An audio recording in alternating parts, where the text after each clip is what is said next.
పాదాలు, భరణి నక్షత్రం 4 పాదాలు, కృత్తికా నక్షత్రం 1వ పాదం. ఇంతమటికి మేషరాశి అంటారు.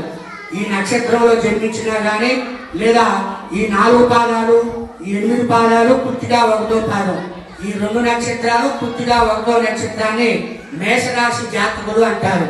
మనం నక్షత్రం ప్రకారం కానీ జన్మనామం ప్రకారం కానీ చూసుకున్నట్లయితే మేషరాశి ముందుగా వస్తుంది.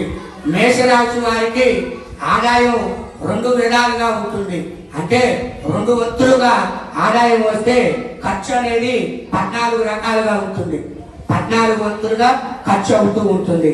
రాజపూజ్యం అంటే రాజ్యం అంటే మంచిగా చూసుకునే వాళ్ళు 5 ఉంటే అవమానపరిచిన వాళ్ళు 7 రూపంలో ఉంటారు.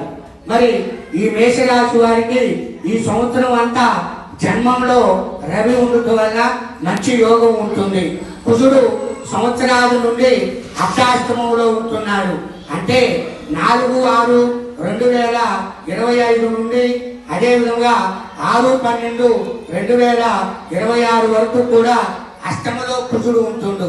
కనుక ఈ మేషరాశి వారికి కుజగ్రహము అనుగ్రహం పొందాలంటే మంగళవారం రోజు ఆంజనేయ స్వామికి ప్రదక్షిణ చేస్తే భార్యాభర్తల మధ్య ఏమన్నా అభిప్రాయ భేదాలు ఉన్నా కానీ అర్ధాష్టమంలో కుజదోషం ఉన్న వాళ్ళు ఈ విధముగా ఆంజనేయ స్వామి వారికి ప్రదక్షిణ చేయవాళ్ళు.